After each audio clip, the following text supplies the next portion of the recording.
Eu tava ouvindo uma pregação, e aí se eu não me engano, o Douglas, do Dizoscope, que é alguém que eu gosto muito. Ele veio amanhã, inclusive, aqui, não vem? Vem, a gente vai gravar um episódio aqui, aí. né?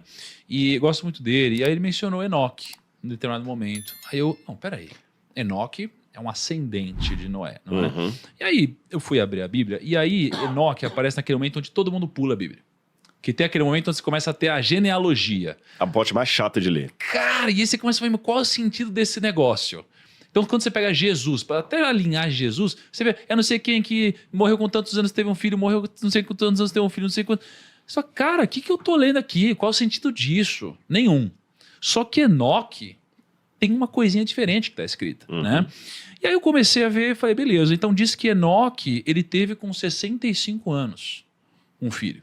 Enoque teve um filho com 65 anos. Que foi Matusalém. Que foi Matusalém. E aí diz que ele andou 300 anos com Deus e morreu aos 300... Morreu não, né? Foi levado aos 365. Então aqui começou uma grande reflexão, Rodrigo. Que eu pensei assim, peraí. Se aos 65 ele teve Matusalém e ele andou 300 anos com Deus e foi levado aos 365, então ele não andou com Deus a vida toda. Ele andou 300 anos com Deus. Mas se ele teve um filho com 65, viveu 365 pelo que a gente conhece, significa que ele só passou a andar com Deus no momento que ele teve o primeiro filho. Então o caminho que Deus trilhou para apresentá-lo e aproximá-lo da presença foi a paternidade. Olha só, ao ter o primeiro filho, ele começou a caminhar com Deus. Isso foi impressionante. Está corretíssimo. Não é? Tem uma autora, controversa, porque alguns falam, não pode citá-la, Ellen White. Ela tem um livro chamado Patriarcas e Profetas. Ela fala, com certeza, Enoque só entendeu o amor de Deus depois que ele se tornou pai. Exatamente. E ela não está sozinha, não. Há outros comentaristas da época dela, como Adam Clarke, comentaristas do século XVIII, XIX, XX, no início do século XX, que falavam exatamente isso aí. É interessante que não fala que Enoque andou com Deus os 365 anos da sua vida. Foi depois do filho, então parece que ele entendeu melhor o amor de Deus nisso. E tem um truquezinho no hebraico aqui, que a maneira como fala que o Enoque andou com Deus é o verbo halar em hebraico, e ele está no Ripfael imperfeito. O que significa isso? É como se ele e Deus se andassem. Eles andavam tão lado a lado um do outro que a maneira poética de expressar a fidelidade dele para com Deus sabe, Os Sombras, aquele antigo que o camarada ia andando e o outro ia imitando assim o gesto. Era como Enoque andava com Deus, imitando Deus. Sabe, Deus assim do lado, e onde Deus pisava, ele pisava. Onde Deus pisava, ele pisava. Enoque eu vou forçar a tradução aqui para ficar mais próximo do gênero da língua hebraica. É como se eu falasse assim, Enoque e Deus se andaram. A gente não fala assim em português. Eu tô forçando essa tradução aqui para ficar mais próximo do gênero hebraico. Enoque e Deus se andaram, até que não se achou mais porque Deus o tomou para si. E olha que interessante. Aí, quando eu olhei para isso, eu falei, meu Deus, espera, deve ter mais algum segredo aqui nessa genealogia. Aí eu comecei a desenhar, e se você for ver na minha sala lá agora, tá tudo escrito no vidro. Fiz hoje de manhã, eu comecei a escrever a idade, fazer conta, etc. Aí eu comecei a pensar, falei, bom, Adão e Eva tiveram Caim e Abel, não é? Abel morreu, foi assassinado. Isso, veio Sete. E aí Deus presenteou Adão e Eva com outro filho, Sete, que era dessa linhagem pura, digamos assim. E aí aqui a gente tem duas linhagens, então. Tem uma linhagem pura, digamos assim, ou abençoada por Deus, enfim, que é a linhagem que vinha de quem agradou a Deus, que era Abel, que é Sete, e você tem outra linhagem que é Caim. E aí, o que aconteceu? Tem um momento aqui que diz que os filhos de Deus começaram a se casar com as filhas do homem. Exatamente. Não é? E aí, a partir daqui, você vê que o pecado começou a ser disseminado, instalado e de uma forma mais extravagante, né? Porque pensa, você é uma pessoa direita, aí você casa com alguém que é bagunçado. Cara, você vai começar a pegar os trejeitos, vai começar a abrir exceções, vai começar a fazer bagunça, de repente os dois estão pecando, não é? E aí isso começou a acontecer. Aí eu comecei a ver e falei, peraí, foi Enoque que andou com Deus e nenhum outro aqui andou com Deus. Aí eu comecei a ver, Adão. Aí Adão teve Sete. Quando teve Sete, a gente começou a ver as próximas gerações se casando, não é? Então, a primeira geração, Enos. Segunda geração, Cainã. Terceira geração, Malalel. Quarta geração, Jared. Eu falei, tem um sentido nesse negócio. Aí fui buscar um versículo em Êxodo 25, 6, que eu castigo os filhos pelos pecados de seus pais até a 3ª e 4ª geração daqueles que me desprezaram. Eu falei, cara, é até a 4ª geração o pecado por causa dos pais. Então quem está pagando a conta são os filhos por causa do pecado dos pais que permitiu que isso acontecesse. Aí eu olhei para eles e falei, caraca, que sensacional. Porque o pecado vem aqui até Jared, aí depois é Enoque, ele já não tem mais esse castigo de Deus. Só que aí, a continuação desse versículo diz que mas trago com bondade até 1000 gerações aos que me amam e obedecem aos meus mandamentos. Aí eu comecei a ver, bom, então peraí, então tem Enoque, que andou com Deus. Aí depois de Enoque teve Matusalém. Cara, Matusalém viveu 969 anos. Aí eu fui ver. Adão viveu 930, Sete 912, Enos 905, Cainã 905 anos, Malalel 895, Jared 962, Enoque 365, Lameque 777, Noé 950. Matusalém foi o que mais viveu. O que mais viveu. 969, se não me engano. 969. Ou seja, ele é o filho que mais viveu, que é fruto de alguém que andou com Deus. Aí eu falei, não pode ser coincidência esse negócio. Aí eu pensei, cara, não é coincidência. Porque o que significa aqui é que Deus abençoa os frutos de quem caminha junto com ele. Quem são os frutos? O filho. Os filhos, as próximas descendências. Então quem anda com Deus tem os seus frutos abençoados. Foi o que aconteceu. Eu falei, não, mas são 1000 gerações. Eu falei, tá bom, então Matusalém foi abençoado, foi o que mais viveu. E quem que veio depois de Matusalém? Lameque. Eu falei, mas não tem nada falando de Lameque. Eu falei, quantos anos esse cara viveu? 777 anos. 777. Número da perfeição. Eu falei, caraca! 3 vezes o 7, que é o número da perfeição. Né? Deus criou o mundo em 6 dias e descansou no 7 para contemplar a perfeição. E ele é 3 vezes perfeito. E ele profetizou sobre Noé, que foi o único que deu origem a tudo. E sabe o que significa Noé? Descanso. Noah. Olha isso. Uma pergunta que você falou muito da idade. Uma dúvida que me gerou.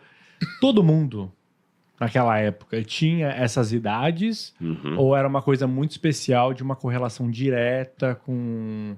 Eu acho excelente essa pergunta. Você quer falar alguma coisa antes de dar uma resposta? Então, assim, eu fiquei curioso. Faz meses que eu me questiono sobre isso. Eu estudei um pouco esse final de semana quando eu te mandei o áudio, mas eu queria ver o que você tem. Eu até trouxe algumas coisas aqui, mas não vou mostrar pra galera, mas só pra vocês saberem que tem aqui. Em primeiro lugar, eu estou falando de uma área agora que não é minha, viu, gente? Dá licença, vou falar de biologia, vou falar de antropologia, coisas que não são meu expertise de pesquisa. Então, vou trazer o que os especialistas dizem, tá bom? Num primeiro momento, vamos pensar assim, gente, esses 4 patetas aí estão com conto da carochinha. Como é que alguém vive 300 anos? Talvez alguém tá assistindo a gente e falando assim, pô, o Rodrigo tá dando parabéns pro Thiago, eu tô decepcionado. O cara tá lá acreditando que alguém viveu 300 anos, 960 anos, quase 1 milênio. Não faz sentido um negócio desse. Bom, em primeiro lugar, vamos trabalhar com... O primeiro ponto para você determinar se isso procede ou não é quem está falando.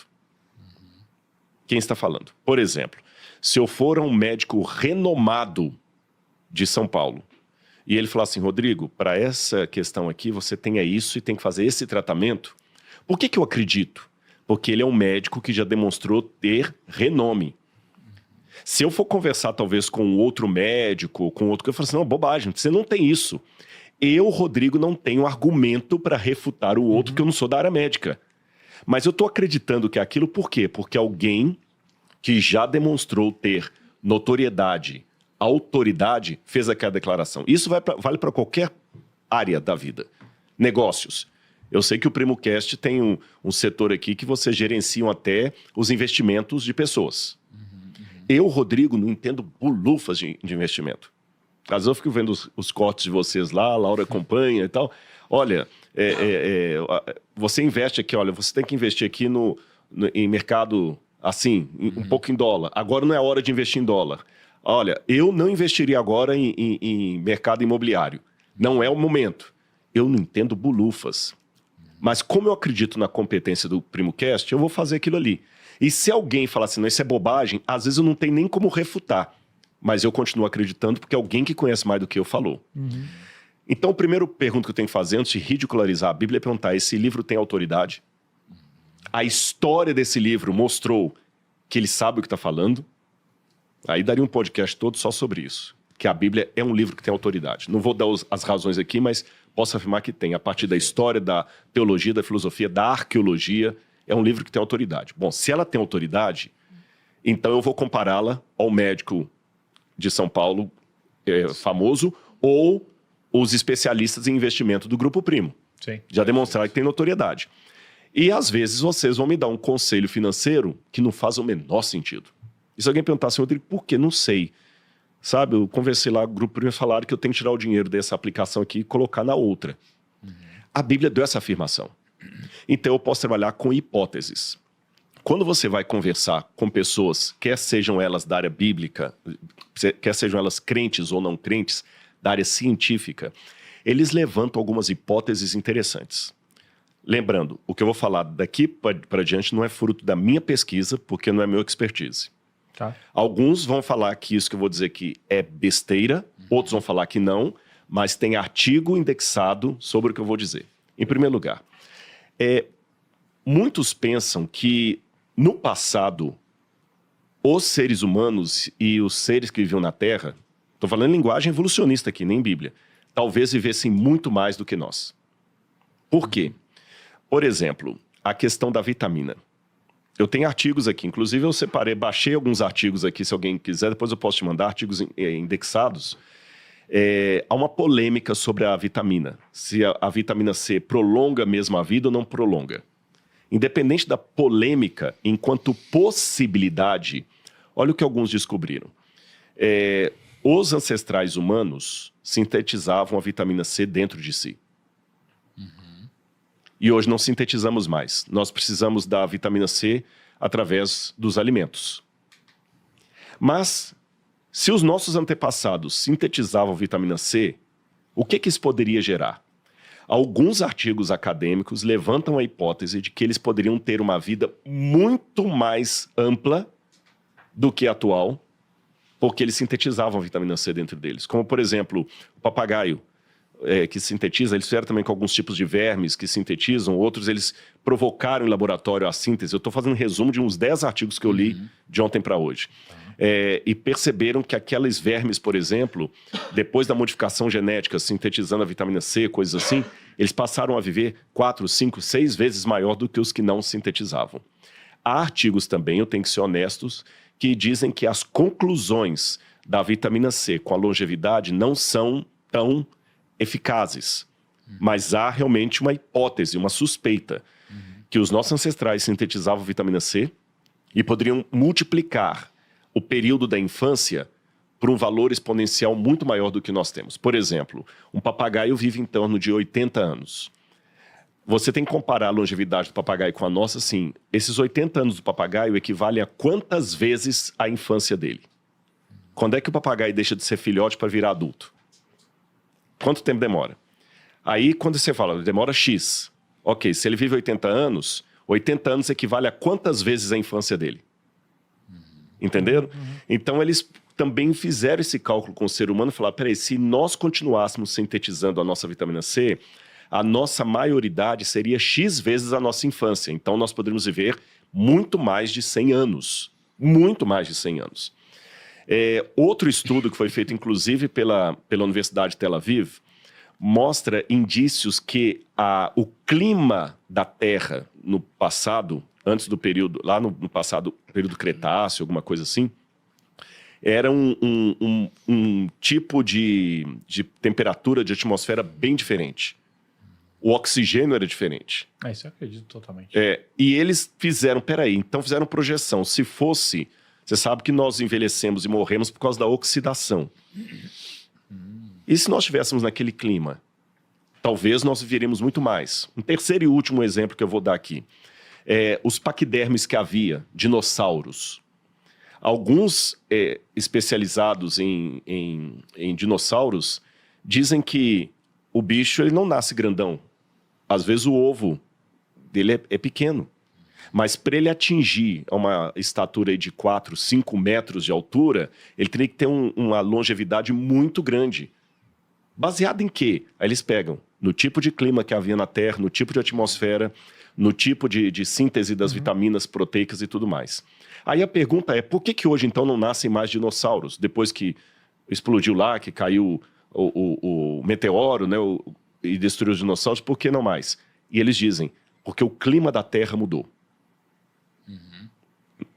E talvez os que trabalham apenas na linhagem humana, tirando os dinossauros agora, né, porque na linha evolutiva, dinossauro não viveu junto com o ser humano, alguma coisa aconteceu também de mudança climática na Terra e mudança de hábito alimentar do ser humano, que nós paramos de sintetizar a vitamina C.